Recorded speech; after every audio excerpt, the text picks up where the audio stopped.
Okay, we're here at the Yotta 2025, checking out all the data center technology here. And we're at the Schneider Electric booth to talk about some of the new things they have going on this week. Why don't you introduce yourself and tell us what you do for Schneider? Thanks, Rich. Well, my name is Jim Simonelli, and I'm the CTO for Schneider's Data Center segment. And really what that means is that I spend a lot of my time thinking about where do we need to be in the future and what does Schneider need to do from an infrastructure perspective to support the industry and our key customers, ensuring that they can build their data centers at the speed and the reliability that's demanded of the segment today.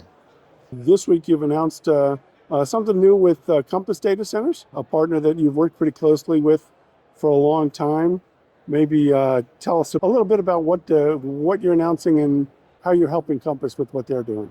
Yeah, it's a great collaboration because Compass is one of I consider a very progressive data center owner operator that really is thinking about how can we think differently about bringing the three key elements to the whole data center. The ability to kind of deliver at speed, to ensure certainty of the design, and to do it at scale.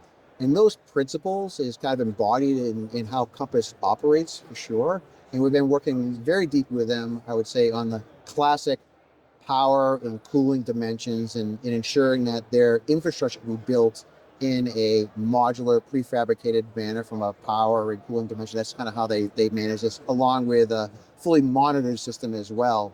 What's new and what we've worked with them today is that wasn't being applied to the white space, where actually the revenue generation, the key ability to deploy not just compute, but high density compute for AI, for any workload in the space, in a same manner of having to ensure that we can deliver it at speed, the certainty of design, and also ensuring it can scale across that space. So what we announced was, we call it an EcoStruxure AI pod design that really is an embodiment of a prefabricated system that is purpose-built for the high density compute of today. And the structure of that allows us to embed in a single structure with all of the engineering that goes into ensuring that reliable delivery of power, ensuring that it can be monitored and managed from a power plane, but also more importantly is on the cooling side. It embeds both the TCS loop, all of the valves, sensors, and connections to allow for any IT rack, whether it be a fully loaded rack or anything from a 42U to a 58U high rack, to be embedded in this space to allow their customers to be able to deploy at the speed and consistency that's needed to ensure that there's no hiccups along the way of deploying not just classic workloads, but also these high density AI workloads. We're really kind of proud of that innovation and how that's going to help ensure that AI workloads can be deployed in that reliable, predictable way, and not worrying about, are we going to have startup issues? Are we going to delay our ability to kind of turn on and ensure that it actually works the first time? Compass is one of the companies that's been thinking about modular construction and development for a long time. They've got a couple of really good experts on board who know all about that. Historically, a lot of that has been focused on the power and cooling much more so than the white space. Obviously, there have been white space offerings in the past. Strategically, how is the white space, how does that come into play and into focus here in terms of how Compass works with its customers and how Schneider can help them here? Yeah, so it's interesting how it kind of migrated. So they don't just build modular, they build modular from a physical perspective, but they also build with a highly monitored and centralized system so that they actually have a very good view in terms of the limits of how they're actually operating and what is the potential areas that they can predict that they might need to take care of in the future. They took that same view and tried to apply it and have applied it to the white space to ensure that as their customers are deploying any type of workloads, that because everything is pushing to the limits of how much heat can be rejected, how well the CDU is working, managing flow of water through that system, as well as ensuring how close are we to the limits of the power delivery in that space. Took that same notion and applied it to this white space to allow them to, regardless of the client or tenant that's coming into that white space pod, that they really can be confident that meeting some basic parameters can roll in, connect, and get up and running quickly. That speed of deployment of IT is very valuable to the industry, and it's kind of a differentiator for, I think, how Compass is really embracing not just the speed of the data center, but the speed of deploying the IT for their clients in this AI focus, AI whitespace focus, or this high density whitespace focus is really an embodiment of that, taking it from design principles down to actual practice in this actual physical AI EcoStruxure IT pod that we have developed with them.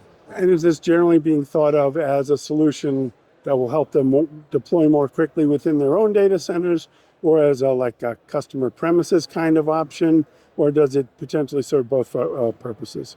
Yeah, so it could serve both purposes. Certainly in the context of Compass, it is enabling them to host many different clients quickly and with certainty. But I think that the whole notion of prefabricated white space pods, whether they be for enterprise or other areas, is a technology that we've always been doing for a while, but now they're more engineered to encompass both liquid cooling, power at high density. It really can help not just in the co-location and Compass being a leading indicator, but for anyone who is trying to deploy high density workloads at the limits, doing it in this prefabricated manner with these new IT pods that are engineered, are fully monitored and managed is really, I think, the way to go for everybody, not just with Compass in this space.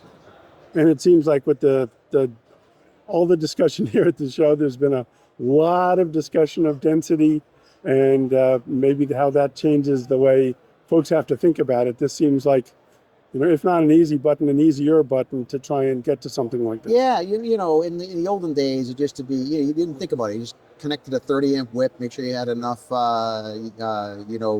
space front and back for airflow. And it was hard to make too many mistakes. It was still possible.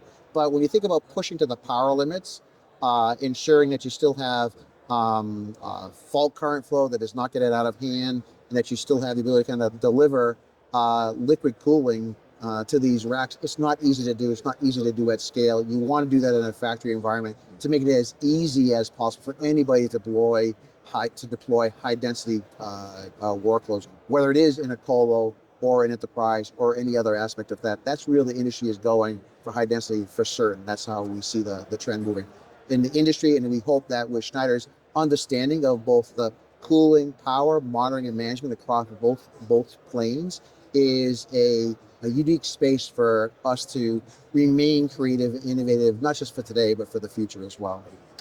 Interesting times indeed. Well, listen, I appreciate you taking a few minutes to catch us up and share with me and our audience what you're doing and what Schneider and Compass are teaming up on.